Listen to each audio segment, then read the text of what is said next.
बीच बड़ी खबर लखनऊ से मिल रही है। डिप्टी सीएम केशव प्रसाद मौर्य का बयान। डिप्टी सीएम ने सपा को बताया गुंडों की फैक्ट्री। सपा का नारा खाली प्लॉट दुकान हमारा। पहले हर जिला दंगे की आग में सुलगता था। सपा विधायक अयोध्या आना चाहते थे, अखिलेश ने विधायकों को अयोध्या नहीं आने दिया। पूरे देश में बीजेपी की आंधी चल रही है। अखिलेश यादव का मनोबल टूट चुका है। राहुल अमेठी से चुनाव लड़ेंगे तो दूसरी बार हारेंगे। तो केशव प्रसाद मौर्य की तरफ से समाजवादी पार्टी पर जोरदार हमला बोला गया है। उन्होंने कहा है कि रामलला के दर्शन करने के लिए विधायक आना चाहते थे, लेकिन अखिलेश यादव ने उन्हें आने नहीं दिया।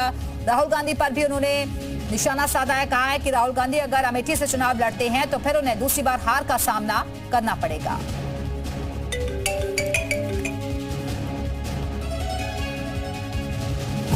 अगर मैं समाजवादी पार्टी के बारे में कहूं कि समाजवादी पार्टी गुंडों, अपराधियों, माफियाओं, दंगाइयों को पैदा करने की फैक्ट्री है तो कोई गलत नहीं होगा।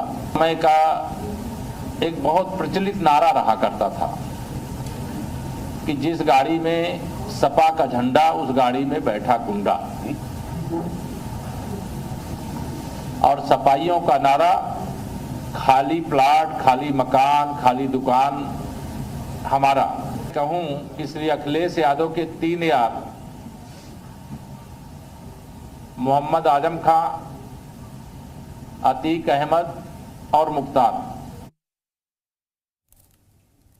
तो दरअसल केशव प्रसाद मौर्य यहां समाजवादी पार्टी पर निशाना साधते हुए नजर आए। उन्होंने बताया कि अपराध का ग्राफ किस तेजी के साथ समाजवादी पार्टी की सरकार में बढ़ा है और अब कानून का राज स्थापित है।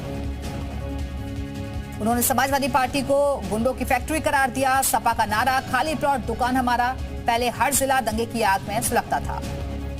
और बीजेपी प्रवक्ता राकेश त्रिपाठी जी इस वक्त हमारे साथ जुड़ गए हैं। राकेश जी, ये एक तरफ तो समाजवादी पार्टी कहती है कि आप लोगों के कार्यकाल में अपराध तेजी के साथ बढ़ रहे हैं। केशव प्रसाद मौर्य जी भी कह रहे हैं कि गुंडों की फैक्ट्री है समाजवादी पार्टी।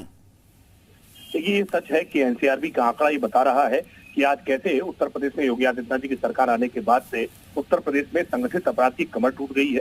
आज उत्तर प्रदेश में हर जिला दंगा से हमने मुक्त करने का काम किया है। वरना एक समय था जब हर जिले में दंगा होता था, कर्फ्यू लगते थे और अपराधियों को सत्ता का सीधा संरक्षण होता था। सत्ता के संरक्षण में अपराधी फल फूल रहे थे और हर जिले में आपको अपराधियों की कमान दिखाई पड़ती थी। एक एक जिले को अपराधियों ने संभाल रखा था। लेकिन आज कैसे बड़ा परिवर्तन उत्तर प्रदेश में दिखाई पड़ रहा है। न गुंडा राज, न भ्रष्टाचार, जो हमने कहा था और हम करके दिखाया।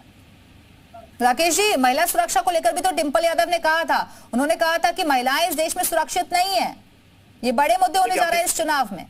देखिए, हमने खुद देखा है कि किस तरह से डिंपल यादव एक चुनावी सभा में गई थी और चुनावी सभा में उनको समाजवादी पार्टी के कार्यकर्ताओं से ही खतरा हो गया था और उनको बार बार मंच से ये बात कहनी पड़ी कि मैं अखिलेश भैया से शिकायत करूंगी। समाजवादी पार्टी का जो चरित्र रहा है ना, वो पार्टी का ही चरित्र रहा है अपराधियों का संरक्षण देने का, अपराधियों को बढ़ावा देने का।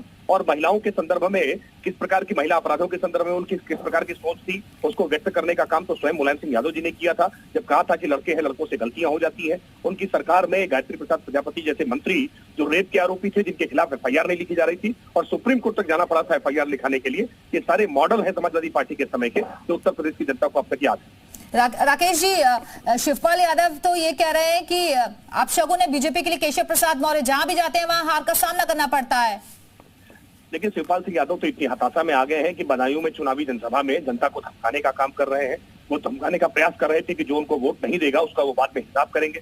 इसी तरह की धमकी अब्बास अंसारी ने भी चुनाव के पहले दी थी और अब्बास अंसारी चुनाव में जिस तरह से पूरी समाजवादी पार्टी का परिणाम उन्होंने प्रतिकूल करा दिया, अब्बास अंसारी की धमकी समाजवादी पार्टी को महंगी पड़ी थी। ऐसे ही अब शिवपाल यादव जो धमकी देने का काम कर रहे हैं उनको महंगी पड़ने वाली है। उनकी भाषा से ठीक है राकेश जी। डॉक्टर आशुतोष भी इस वक्त हमारे साथ जुड़ गए हैं, समाजवादी पार्टी के नेता हैं। डॉक्टर आशुतोष, केशव प्रसाद मौर्य कह रहे हैं कि पूरे देश में बीजेपी की आंधी चल रही है और समाजवादी पार्टी तो गुंडों की फैक्ट्री है। देखिए, जिस तरीके से 2024 इलेक्शन चल रहा है, आपको नहीं लग रहा है कि देश के 140 करोड़ की जनता के अंदर एक बहुत ही अंडर करंट चल रही है, जो लगातार 10 साल की जुमलों की सरकार है, उनका जवाब वो अपने वोट और मताधिकार करके देने जा रहे हैं। और इसी की छटपटाहट है कि भारत के प्रधानमंत्री लगातार मुस्लिम लीग का नाम ले रहे हैं, राम का नाम ले रहे हैं और उत्तर प्रदेश में भारतीय जनता पार्टी नेता लगातार पोलराइजेशन के मुद्दे को उठाने की कोशिश कर रहे हैं। लेकिन इनसे बता दो, ये कांच की हांडी अब बार बार नहीं चढ़ेगी। देश की जनता ने बहुत हिंदू मुस्लिम आपके द्वारा देख लिया। अब ये अमन चैन का देश है, प्रगति की तरफ जा रहा है और इस देश को असली सुकून मिलेगा 4 जून को। ठीक है राकेश जी, जवाब दे दीजिए। वो कह रहे हैं कि ध्रुवीकरण की कोशिश कर रहे हैं आप लोग, जो कि इस बार कामयाब नहीं हो पाएगा। राकेश जी, आवाज मिल रही है आपको?